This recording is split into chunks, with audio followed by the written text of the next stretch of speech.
चलिए, लोक निर्माण विभाग में ही मैं इस वक्त मौजूद हूँ और यहीं एक और धरना प्रदर्शन यहाँ पर चल रहा है, जो कि डायरेक्ट मैं सीधा आपको उन्हीं के पास लेकर चलता हूँ। क्या कुछ है मामला, वो आपको अपनी बात में समझाएंगे।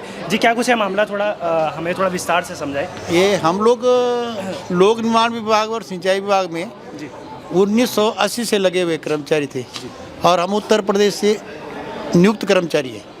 और हम लोग जो विभाग में लगे तो हम लोग कुछ 2005 से रेगुलर हुए। उससे पहले हम ओवरचार्ज में रहे तो रेगुलर हुए, तो 2005 से बाद जो रेगुलर हुए कुछ कर्मचारी तो विभाग ने जो है उनको पेंशन नहीं दी, तो हम लोगों ने सुप्रीम कोर्ट में एक याचिका दायर की, जनहित याचिका, कि साहब हम लोगों ने विभाग में 20-20 साल ओवरचार्ज में नौकरी की है, उसी पद पे उसी वेतनमान में काम किया है, हमें पेंशन दी है। तो सुप्रीम कोर्ट सर्वोच्च न्यायालय ने ये फैसला दिया है कि ओवरचार्ज की सेवा का लाभ पेंशन में दे दिया जाए। और इस फैसले के तारतम्य में उत्तराखंड, तत्कालीन उत्तराखंड जब त्रिवेंद्र रावत जी की सरकार थी, तो उन्होंने कैबिनेट में फैसला लिया कि इन कर्मचारियों को ओवरचार्ज की सेवा का लाभ पेंशन में दे दिया जाए, और सरकार ने दे भी दिया। अब 2023 तक, 2020 से उन्होंने फैसला लिया और 23 तक जो हमारे कर्मचारी थे, लगभग हमारे विभाग के जो अधिसंख्यक कर्मचारी, लगभग 70-80% कर्मचारी रिटायर हो गए जो हमारे साथ काम करते थे, उनको सरकार ने पेंशन दे दी। और हम लोग जो शेष बचे हुए कर्मचारी हैं, जो 23-24 में, अभी 25 में 2 साल के अंदर जो रिटायर हुए हैं, उनको सरकार ने पेंशन नहीं दी, रोक लगा दी। और ना ही सरकार ने वो शासन आदेश निरस्त किए, ना ही वो फैसले के विरुद्ध कुछ लाए। वो एक अध्यादेश लाए बीच में कि ऐसे कर्मचारी जो कैजुअल रूप में हैं, उन कर्मचारियों को पेंशन न दी जाए। अब उसके तारतम्य में इन्होंने हमारी पेंशन रोक दी।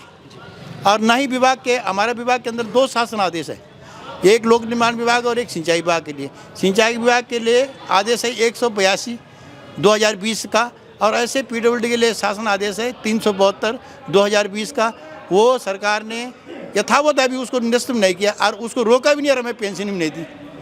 अच्छा, आज कितनावां दिन है आपको? हमको आज 36वां दिन हो गया, जबकि 26 दिन हम लगातार, जो आप लोग देख रहे हैं हमारे साथी, 2 लोक निर्माण विभाग और 2 सिंचाई विभाग के कर्मचारी, ये लगातार हम लोग 24-24 घंटे भूख हड़ताल में बैठाते हैं, क्योंकि बुजुर्ग आदमी हैं, इनको अधिक बैठा भी नहीं सकते हम, अधिक बिठाएंगे तो बीमार हो जाएंगे। और इसी तारतम्य में हमारे 2 कर्मचारी जो अभी धरने पे बैठे थे, बीमार होने के कारण उन्हें अचानक हम लोगों को घर भेजना पड़ा, या उनके बच्चे ले गए, वो बेचारे जो शहीद हो गए, जिनकी फ़ोटो लगी आप देख लो। तो इस तरह से 36 दिन के अंदर हमने 2 कर्मचारी गंवा दिए हैं, फिर भी हमारी मांग मंजूर सरकार नहीं की। विभाग द्वारा आपको किसी ने आपसे मुलाकात की? विभाग द्वारा हमारे जो है प्रमुख सचिव महोदय से भी वार्ता हो गई है, और उत्तराखंड के लगा लो कि सभी, ऐसा कोई मंत्री नहीं जिससे हमारी वार्ता, मुख्यमंत्री जी से भी वार्ता हो गई है। उन्होंने इस बात पे सहमति जताई है कि आपको भी सुप्रीम कोर्ट के फैसले तरह अन्य कर्मचारियों की बात पेंशन दी जाएगी, आप अपना अनशन समाप्त कर दो। लेकिन हम लोग इसलिए नहीं कर पाए क्योंकि हमने तत्कालीन विगत वर्ष 24 में 26/7 को 24 को एक अनशन किया था। 8 दिन तक हम लोग भूखे रहे थे। सरकार ने उस समय कहा था कि तुम्हारी पेंशन दे देंगे, तुम जो है आंदोलन समाप्त हो। हमने आंदोलन समाप्त किया तो उन्होंने 1 साल तक हमको पेंशन नहीं दी। अब हम जब दोबारा बैठे हैं तो हम जो इस तरह से कैसे ठगे रह जाएंगे, हम ठग जाएंगे। इसलिए हमको मजबूरी है कि हम जो इस तरह से इस अपने क्रमबद्ध आंदोलन को समाप्त नहीं कर सकते जब तक सरकार हमें पेंशन दी। चलिए, यहाँ भी वही मामला है कि आखिर वादा तो किया, लेकिन वादे के बाद उसका कुछ हल नहीं निकला। कई अन्य लोग हैं, उनसे भी थोड़ी बहुत बातचीत करते हैं। जी, क्या कुछ है मामला, तो आप हम समझ चुके हैं। तो आप लंबे समय से यहाँ पर बैठे हैं, अब अभी विधानसभा सत्र भी चल रहा था, तो उसमें भी इस बारे में कुछ बात नहीं हुई, उस पर क्या कुछ? सर, आप पहले तो आपको इस चैनल को बहुत धन्यवाद, इस मंच के माध्यम से। और मैं आपसे निवेदन करना चाहूँगा आपकी चैनल से कि इसे आप पूरे उत्तराखंड राज्य में फैलाएं कि हमारे साथ इतना बड़ा शोषण विभाग द्वारा किया और शासन द्वारा किया जा रहा है कि आज 36 दिन हो गए हमारे इस धरना स्थल को चलाते हुए, और अमर अनशन को 26 दिन हो गए। मैं आपसे निवेदन करना चाहूँगा आपके चैनल से कि ये हरधर्मी सरकार उत्तराखंड राज्य में हम लोगों ने बलिदान दिया अपना, और जब ये राज्य का गठन हुआ तो उसमें हम लोगों ने अपनी बढ़ चढ़ के, हमारे जितने बुजुर्ग यहाँ आप देख रहे होंगे बैठे हैं, इन्होंने इस राज्य के लाने के लिए इतना अपना बड़ा योगदान दिया। लेकिन आज हमारे साथ दुर्भाग्य ये है इस सरकार कि हमें 60 वर्ष की सेवा पूर्ण करने के उपरांत हमें पेंशन देने से आनाकानी कर रही है। आपके बीच में जो दो फोटो लगी है, मैं आपको अवगत कराना चाहूँगा, ये इस धरना स्थल पर सिंचाई विभाग और पीडब्ल्यूडी के 2 कर्मचारी ये अपना प्राण त्याग दिए है। पेंशन मांगते मांगते आज 36 दिन के अंदर 2 बलिदान गए हैं। मैं आपके चैनल के माध्यम से निवेदन करूंगा कि सरकार को आप जरा इनके संज्ञान में डालना चाहें कि ऐसा इन्होंने क्या गुनाह किया जो इनको इतनी बड़ी सज़ा दी जा रही है। धन्यवाद। जी, आप क्या कुछ कहना चाहेंगे आज इस पूरे इतने, क्योंकि आप लंबे समय से आप लोग इस पहले तो आपको चैनल को बहुत बहुत धन्यवाद साहब।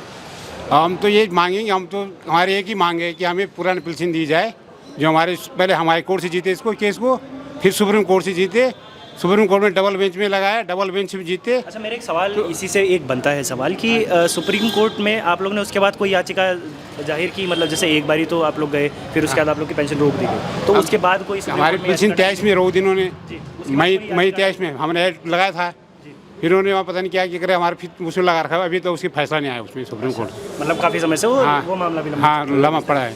हम तो ये कह रहे हैं कि हमारी एक मांग हो जाए, एक ही हम उस पर संतुष्ट हैं भाई।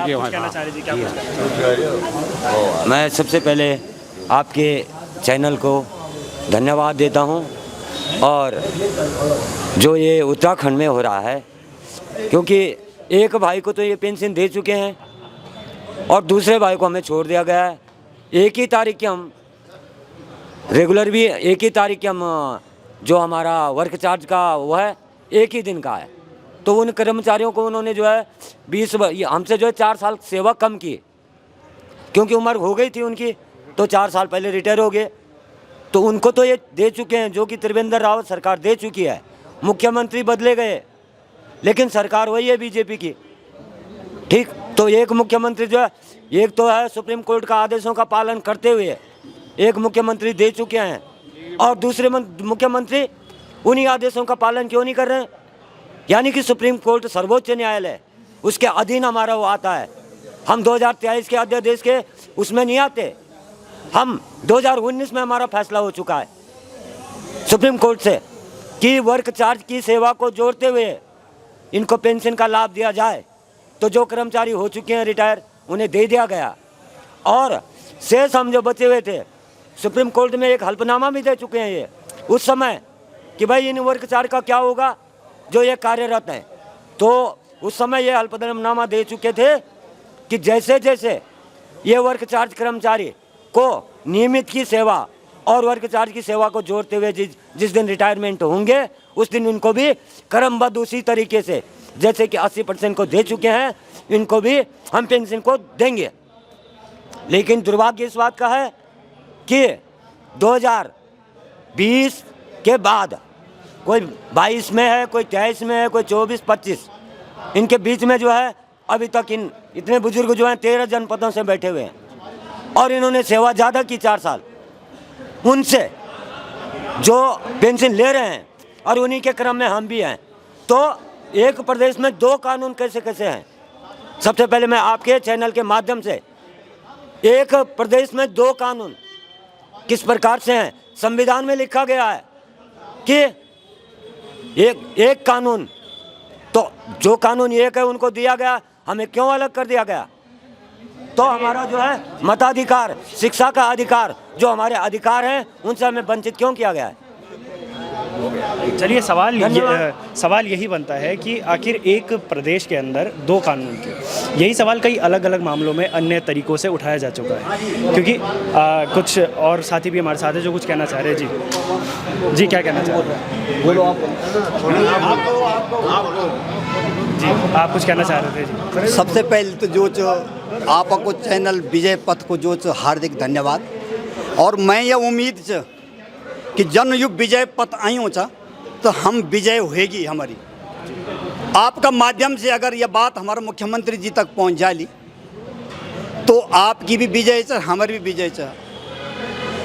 अब आप ये देखो कि यूं कर्मचारी जो बैठा जिन हमारा बुजुर्ग लोग ये नया ज़्यादातर इन्हें देखो यूं की उम्र या तो बैठने की है हड़ताल आराम से तो का भी माँ बाप होला ये जिन बेचारा देखो या देखो हैं तो जो ये हाल हुआ जिन लेट के कि भूखल बैठी की जो चा दिवाली बटे आज हमसे जो 35-36 दिन हुई अभी तक जो कोई खबर नहीं है, कोई भाई वो विष दे दिया हमसे लेकिन विश्वास न दिया हमार बुना मतलब योज। और यह विजय तभी आप की बेर हमारी बेर माननीय मुख्यमंत्री जी की भी कि ये का माध्यम से जो हमारी मांग पूरी हो जाली उनका कंदड़ुम थोड़ा सुनो ही जाली। मैं भी गढ़वाल छो, मसूरी क्षेत्र बटे छो, हमल भी जो ये राज्य का आंदोलन हम जो हमारा भाईबंधुल गोली खई जिन सबसे पहले मसूरी क्षेत्र ऊँ पता च वो भी गढ़वाली भाईबंध जिन हमारा। और हमारा युवा नेता मुख्यमंत्री जी जिन हमारी बात समझला सुनला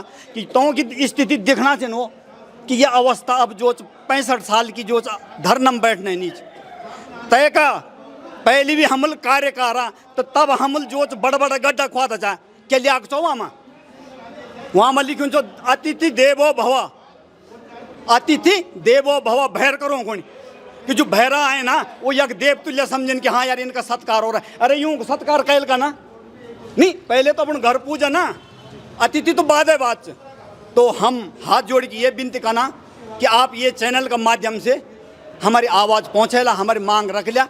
कोई ये नाजायज मांग नहीं हम जो 60-65 साल हुए गए और हम जो कोई अभी तक कोई इन बस आश्वासन का सिवा जो और कुछ नहीं मिनो। तो हम ये चाहना तो अगर 20 दे दिया हम पीणों तैयार थो, लेकिन विश्वास न दें। और ये गढ़वाली होना ना था हमारा इलाही जो युवा पीढ़ी का मुख्यमंत्री बनाया छिन कि ताकि हम ऐथर भी जो हमसे द्याखला हैं कुछ जब द्याखल है ना तो तब क्या होएगी, तब सत्ता को भूख कोई नहीं। हमारा माननीय वर्तमान मुख्यमंत्री जी कोश्यारी जी कतनु साथ देना छिन मांग पत्र से हमारा जो सबसे पहले जो तो आपका माध्यम से हम ये बात उठाना चाहना चाहूँ। बाकी धन्यवाद। चलिए, बिल्कुल जायज़ सी जो बात है सभी के द्वारा रखी गई कि क्यों आखिर उत्तराखंड के ही लोगों के साथ क्यों बाहरियों जैसा व्यवहार हो रहा है। जैसे कि अभी उन्होंने भी हमसे ये बातचीत करी कि अतिथियों को हम देवता के समान मानते हैं, लेकिन यहाँ के लोगों का क्या इस चीज़ में। खैर आगे क्या कुछ अपडेट होगी वो उसके लिए भी बने रहेगा विजय पथ न्यूज़ के साथ।